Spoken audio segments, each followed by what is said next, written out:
एक ऐसे अरब कमांडर जिनके बारे में ये कहा जाता है कि अगर वो शहीद ना होते तो मुसलमानों के पहले खलीफा होते।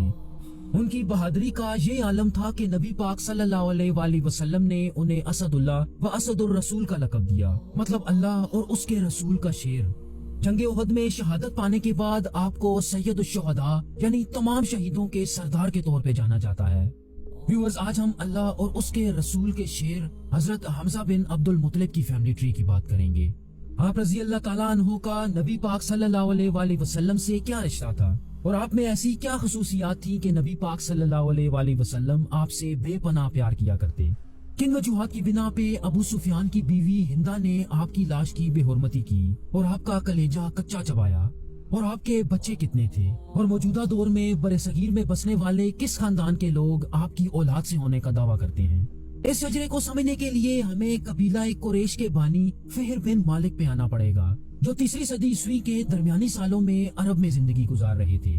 ये इसलिए भी बहुत मुनफरिद समझे जाते हैं कि इनकी नस्ल से तकरीबन 47 पुश्तें पीछे अबुल अंबिया हजरत इब्राहिम अलैहिस्सलाम से जा मिलती है। फिहर बिन मालिक ने मक्का की फौजों की सरबराही करते हुए यमन के एक बादशाह को बहुत कामयाबी से शिकस्त दी, जो खाना काबा को मक्का से यमन मुंतकिल करना चाहता था। अगर उनसे तकरीबन 2 नस्लें आगे आईं तो काब बिन लुवई आते हैं, जो सन 305 ईस्वी में मक्का में पैदा हुए। उनके बेटे अदी इब्ने काब कबीला बनु अदी यानी हजरत उमर बिन खत्ताब रजी अल्लाह ताला अन्हु के जद माने जाते हैं, जबकि उनके दूसरे बेटे मुर्रा इब्ने काब अरबों के एक मालदार ताजिर थे, जिन्हें अरब तजारत का बानी भी माना जाता है। इसके साथ साथ उन्हें नबी पाक सल्लल्लाहु अलैहि वसल्लम के दादा दादी और नाना नानी चारों का मुश्तरका जद्दे अमजद माना जाता है। अगर हजरत मुर्रा के 3 बेटों की बात की जाए तो उनके बेटे तैम खलीफाए अव्वल हजरत अबू बकर सिद्दीक रजी अल्लाह ताला अन्हु के जद्दे अमजद थे, जबकि उनके दूसरे बेटे यकाजा इस्लामी फौजों के नाकाबिल शिकस्त कमांडर हजरत खालिद बिन वलीद रजी अल्लाह ताला अन्हु के जद माने जाते हैं। उनके सबसे अहम बेटे किलाब बिन मुर्रा थे, जो आप सल्लल्लाहु अलैहि वसल्लम के खानदान बनु हाशिम के जद माने जाते हैं। हजरत किलाब की शादी फातिमा बिनते सईद अल जहरानी से हुई, जो अरबों के कबीला जहरान से ताल्लुक रखती थी। व्यूअर्स, जहाँ तक जहरानी कबीले की बात है तो मुअर्रिख लिखते हैं कि मौजूदा दौर में ओमान का शाही खानदान और पाकिस्तान में पंजाब और सिंध में बसने वाले जहरानी कबीले के लोग भी इन्हीं से ताल्लुक रखते हैं। हजरत फातिमा से हजरत किलाब के 2 बेटे थे। इनके बड़े बेटे जोहरा इब्ने किलाब कबीला बनु जोहरा के सरदार थे और आप सल्लल्लाहु अलैहि वसल्लम की वालिदा हजरत बीबी आमना के जद्दे अमजद थे, जबकि उनके छोटे भाई कुसई इब्ने किलाब अरबों की कदीम तारीख में इंतहाई अहमियत के हामिल हैं। आप खाना काबा के सबसे पहले मुतवल्ली या निगरान माने जाते हैं। खाना काबा जो उस वक्त काफी टूट फूट का शिकार था, कुसई इब्ने किलाब ने इसे दोबारा तामीर किया और तारीख में पहली दफा तमाम कुरैश कबीलों को मुत्तहिद करते हुए खाना काबा के इर्द गिर्द आबाद किया। चुनाचे अगर ये कहा जाए कि इस दौर में अरब बाकायदा एक मुआशरे की शक्ल में आ गए तो गलत ना होगा। इसके अलावा पूरी दुनिया में 21 से ज्यादा सल्तनतें कुसई इब्ने किलाब की नस्ल से होने का दावा करती हैं, जिनमें बरसगीर के टीपू सुल्तान की सल्तनत मैसूर और बंगाल की कई अहम रियासतें शामिल हैं। कुसई इब्ने किलाब के 3 बेटे थे और उनकी वफात के बाद उनके छोटे बेटे अब्दे मनाफ कुरैश के दूसरे सरदार बनने में कामयाब हुए। जहाँ तक अब्दे मनाफ की औलाद की बात है तो उनके कई बेटों में सबसे अहम 4 बेटे थे। इन चारों में अब्द शम्स और हाशिम सबसे ज्यादा असर रसूख रखते थे और उनके वालिद के इंतकाल के बाद ज्यादातर जिम्मेदारियां भी इन्हीं दोनों में तकसीम हुई। कुछ मुअर्रिख मानते हैं कि ये दोनों जुड़वा भाई थे और पैदाइश के वक्त आपस में कुछ इस तरह जुड़े हुए थे कि एक का सर दूसरे के पांव से चिपका था और उनके वालिद ने उन्हें तलवार से काट के अलग किया।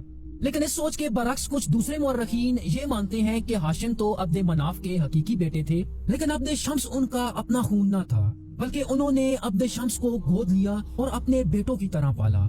लेकिन व्यूअर्स, अब्द शम्स तारीखी लिहाज से इंतहाई अहमियत के हामिल हैं, क्योंकि उनकी नस्ल से बनु उमैया और फिर बाद में उमवी सल्तनत वजूद में आई, जिन्होंने मुसलमानों के खुलफाए राशिदीन के दौर के बाद कमोबेश 90 साल तक हुकूमत की और करबला में हजरत इमाम हुसैन रजी अल्लाह ताला अन्हु को शहीद करने वाला यजीद भी उमवी सल्तनत का ही एक हुक्मरान था।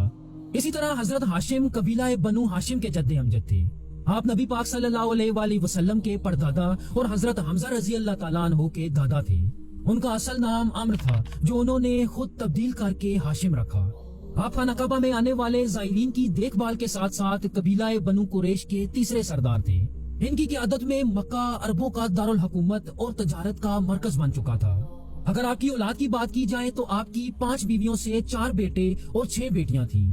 ان کے بیٹے اسد کی نسل میں حضرت فاطمہ بنت اسد حضرت علی رضی اللہ تعالیٰ عنہ کی والدہ یعنی حضرت ابو طالب کی بیوی تھی۔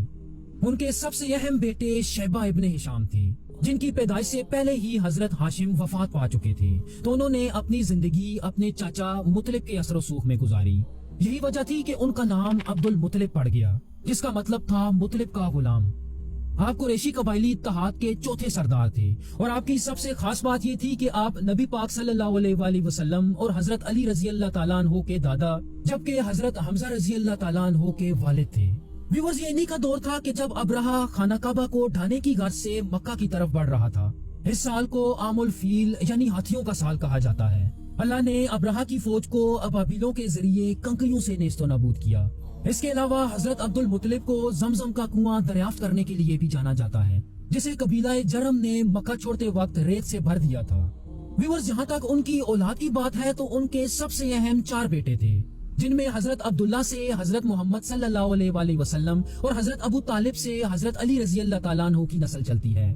جہاں تک آپ کے بیٹے ابو لہب کی بات ہے تو وہ آپ صلی اللہ علیہ وآلہ وسلم کا چاچا ہونے کے باوجود اسلام کے سب سے بڑے دشمنوں میں سے ایک تھا۔ اور ویورز، ان کے بیٹے حضرت عباس رضی اللہ تعالیٰ عنہ کی اولاد سے عباسی سلطنت کے خلفاء تھے، جن کا دور حکومت مسلمانوں کا گولڈن یا سنہری دور سمجھا جاتا ہے۔ ان کے بیٹے حضرت حمزہ رضی اللہ تعالیٰ عنہ نبی پاک صلی اللہ علیہ وآلہ وسلم کے رضائی بھائی اور سب سے پسندیدہ چاچا تھے۔ روایات میں آتا ہے کہ آپ صلی اللہ علیہ وآلہ وسلم کے صرف 2 چاچا اسلام لائے، جن میں ایک شیر اسلام حضرت حمزہ اور دوسرے حضرت عباس رضی اللہ تعالیٰ عنہ تھے۔ ویورز، حمزہ کا مطلب ہے کہ ایک ایسا شیر کہ جو اپنے شکار پہ حملے کے لیے بالکل تیار ہو۔ آپ کی کنیت ابو عمارہ تھی، اور نبی پاک صلی اللہ علیہ وآلہ وسلم نے آپ کو اسد اللہ و اسد الرسول کا لقب دیا، مطلب اللہ اور اس کے رسول کا شیر۔ آپ ایک کمال کے جنگجو اور شکاری تھے، اور شکار میں ایسے جانوروں کا شکار کرنا پسند کرتے جن کا شکار کوئی بھی نہ کرتا، جیسا کہ روایات میں آتا ہے کہ آپ شیروں کا شکار کیا کرتے۔ نبی پاک صلی اللہ علیہ وآلہ وسلم آپ رضی اللہ تعالیٰ عنہ سے بے انتہا پیار کیا کرتے۔ یہی وجہ تھی کہ آپ صلی اللہ علیہ وآلہ وسلم فرماتے کہ میرے چاچاؤں میں سب سے بہتر حمزہ ہیں۔ آپ رضی اللہ تعالیٰ عنہ کو یہ شرف حاصل ہے کہ اسلامی لشکر کا سب سے پہلا جھنڈا آپ نے سنبھالا، اور غزوہ بدر کے موقع پہ آپ مسلمانوں کے سپہ سالار تھے۔ کہا جاتا ہے کہ آپ اپنے سر پہ شتر مرغ کی کلگی سجائے ہوئے تھے، جو آپ کو پورے لشکر میں سب سے نمایاں کرتی تھی، اور دونوں ہاتھوں میں تلواریں لیے قریش کے بڑے بڑے سرداروں کو قتل کرتے جاتے اور فرماتے میں اللہ اور اس کے رسول کا شیر ہوں۔ آپ کے ہاتھ قریش کے قتل ہونے والے سرداروں میں سر فہرست مشہور زمانہ عتبہ بن ربیعہ تھا، جس کی بیٹی ہندا نے اپنے باپ کا بدلہ لینے کی قسم کھائی، اور اس مقصد کے حصول کے لیے اس نے اپنے ایک حبشی غلام وحشی سے ایک معاہدہ کیا کہ اگر وہ حضرت حمزہ کو شہید کر دے گا تو وہ اسے آزاد کر دے گی۔ جس کے بعد 3 ہجری میں غزوہ احد کا معرکہ پیش آیا۔ سیدنا حضرت حمزہ نے نہایت بے جگری سے کفار کے 31 لوگوں کو جہنم واصل کیا، لیکن وہ حبشی غلام آپ کی طاق میں گھات لگائے آپ کا پیچھا کر رہا تھا، اور موقع دیکھتے ہی اس نے دور سے زہر لگا نیزہ آپ کی جانب پھینکا، جو آپ کے پیٹ میں آر پار ہو گیا، اور آپ شہادت کے اعلیٰ مرتبے پہ فائز ہوئے۔ جس کے بعد ہندا نے اپنی قسم پوری کی اور نہایت بے دردی سے آپ رضی اللہ تعالیٰ عنہ کا کلیجہ چبایا اور ان کے جسم کی بے حرمتی بھی کی۔ پھر سیدنا حضرت حمزہ رضی اللہ تعالیٰ عنہ کو سید الشہداء یعنی قیامت تک آنے والے تمام شہداء کے سردار کا درجہ حاصل ہے۔ آپ رضی اللہ تعالیٰ عنہ کو جبل احد کے دامن میں دفن کیا گیا۔ جہاں تک آپ کی اولاد کی بات ہے تو آپ کی 3 بیویوں سے 3 بیٹے اور 3 بیٹیاں تھیں۔ کچھ مورخین لکھتے ہیں کہ کربلا کے واقعے کے بعد ان کا پورا خاندان عرب سے ہجرت کر کے ایران میں سستان کے علاقے میں آ گیا، اور موجودہ دور میں پاکستان کے بلوچستان میں بسنے والے کئی بلوچ قبیلے حضرت حمزہ کی اولاد سے ہونے کا دعویٰ کرتے ہیں۔ یہ لوگ حضرت حمزہ کے بیٹے عمر بن حمزہ کی اولاد سے ہونے کا دعویٰ کرتے ہیں، جن میں رند اور جتوئی قبیلہ سر فہرست ہیں۔ ویورز، حضرت حمزہ کے بھائی حضرت عباس رضی اللہ تعالیٰ عنہ کی اولاد نے ایک عظیم عباسی سلطنت کی بنیاد